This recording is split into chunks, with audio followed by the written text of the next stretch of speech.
Hey guys, it's Devin and welcome back to my channel. Welcome to my car.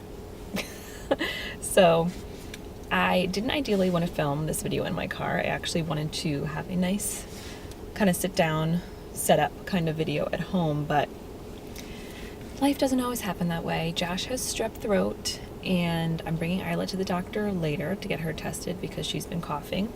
Cullen's in school right now. So I'm like, there's no way that I'm going to have time or ability to film this later with the kids all home and Josh home sick. And I literally just talked to you guys like 3 days ago saying that I'm going to have a goal to post 2 videos a week. So I didn't want to fail the first weekend. So hope you guys don't mind, but we're in my car right now. Super fancy. But it's kind of similar to the topic that I'm talking about, and don't mind that I'm talking a little bit quiet, but Isla's sleeping in the back and she's a light sleeper, so shh. But I mentioned in my last video that I just got an iMac, which is awesome and I love it, it's amazing, but I wanted to talk to you guys a little bit about what I used before. I was able to get to 10,000 subscribers on YouTube without a computer. And that's pretty crazy when I think about it. Like 10,000 subscribers in the YouTube world is not a lot of subscribers. It's like considered a relatively like smaller channel. But think about it, like 10,000 people subscribe to my channel. That to me, that's a lot. That's crazy when I think about that. That's crazy. And I did that without fancy equipment. I started my YouTube channel on my husband's cell phone. He had a iPhone 7, I think, or 6 actually at the time. I had an iPhone 5, so my camera was terrible. I still have an iPhone 5, you guys. I'm super technologically challenged, as you can tell, but we're just not a gadget person. And we don't have tons of money, so I try to just, if it works, why replace it kind of thing. But it didn't have a good camera, and I wanted to start a YouTube channel for a long time, and I think I let my nerves or my fear of like looking stupid or silly stop me from actually doing it. I talked about that a little bit in a video that I posted like a few videos back about what I would tell my younger self.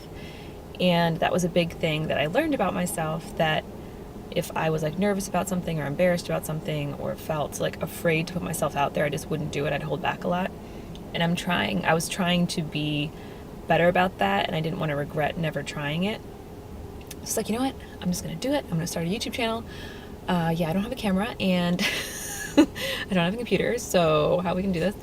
We had a computer, but it was like a really old one, and we used our monitor as our computer monitor. I mean, we used our TV as our computer monitor, so it was a pretty like messed up setup. So anyway, that wasn't gonna work. So I used my cell phone, Josh's cell phone, and I would set it up on a stack of books in front of a window, and that's how I would film for the first few months. Actually, I did that, and I edited right from his phone, and lots of time there wasn't enough storage on his phone, so I would like delete apps that he had or photos, and he'd get really mad at me for a good reason. But I was determined to make these videos, and I couldn't make them longer than a certain time because of that reason, that there wasn't enough storage on his phone. And I used iMovie, and there was a lot of times that iMovie wouldn't do certain things like speed up videos or just certain actions that I wanted. So I would download this other app called Video Shop, and I would do some like editing on certain clips on there and then transport that to iMovie. Like, I was doing things like in a really long way, but I was determined and I wanted to make it work. And eventually, like months later, I think 6 months later, I invested in a camera, and it wasn't a super fancy camera. It was a nice camera. It was a Canon Rebel T3i, which is actually what I'm still filming on now. I did lots of research on good cameras, on YouTube cameras, on DSLR cameras, and we bought it secondhand on eBay for like $300 and something, which to me that's a lot of money. It's not, you know, for a good camera, that's a really good deal, but we don't have like that kind of money just lying around. So that was an investment for us. But I had shown that I was sticking with it. It was like 6 months in, and I was still doing this really long-winded process on the cell phone. So I was like, you know what? We need a camera to have a camera in general, because our other one was old. Let's go for it. So we did it, and I got a little cheap tripod off of Amazon, and that's what I was using ever since. And I had an iPad, an old iPad that was my kid's iPad, actually. It wasn't my kid's iPad, but it was the iPad that I would let my kids use because it had this big, huge, like, drop-proof, like, green case on it, so it looked super professional when I was editing. And I bought this little thing off of Amazon. It was like you could put your camera chip in it, and it would just, you could plug it into the bottom of your iPad and then upload your photos from there. So it was kind of like an old school way of doing it. And then I would do the same thing as on my cell phone. Then I would edit it on iMovie or Video Shop. And it was hard to find, like, download good music on there from, like, Epidemic Sound or something. So I'd find royalty-free music on YouTube, and I would, like, record it from my cell phone onto the iPad. It was, like, really ridiculous when I think of it now. Like, if you really listen to some of my videos closely, you can hear, like, my kids crying or my dogs barking or something, because I was trying to record songs over the recording. But you guys, there's always, when there's a will, there is a way.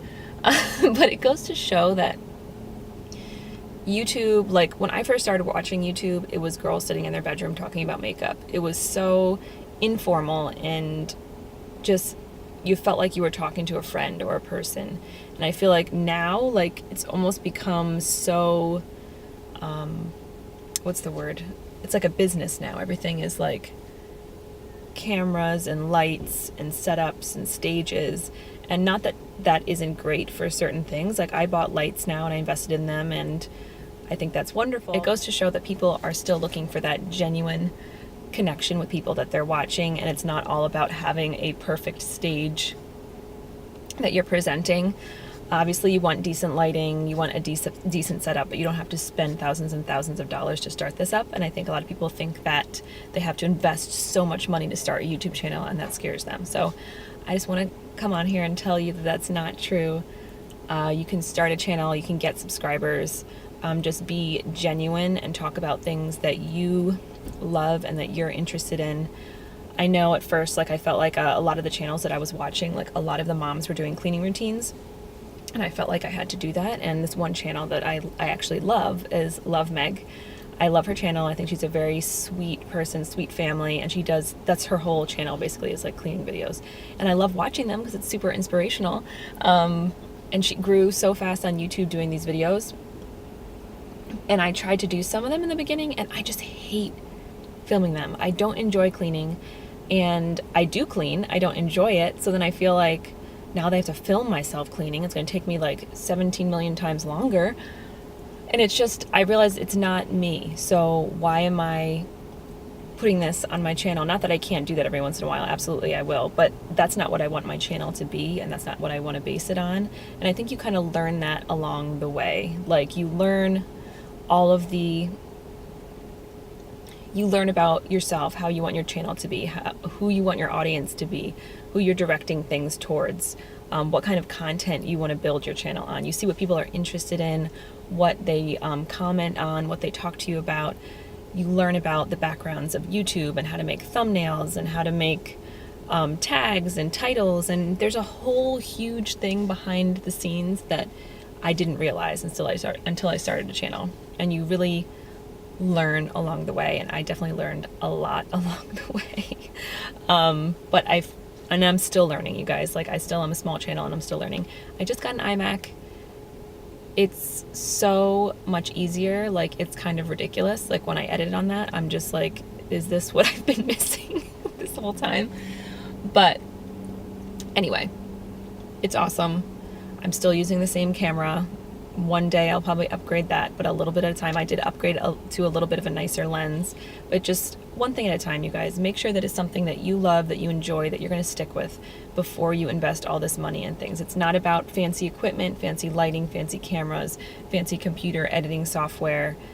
It's about you, your personality, your genuineness, your content. That's what makes a difference. So I'm going to stop blabbing now. I hear Isla moving in the background. I'm gonna go into TJ Maxx and do a little shopping. She actually sleeps better when she's moving, so I'm gonna put her in the stroller and hope that she stays asleep. Wish me luck. Anyway, if you're not subscribed to my channel, Please subscribe for future updates. If you're already subscribed, welcome back. If you guys ever thought about doing a YouTube channel and haven't because you're afraid, please go for it and let me know in the comments below if you did. And I'll talk to you guys next time. Bye.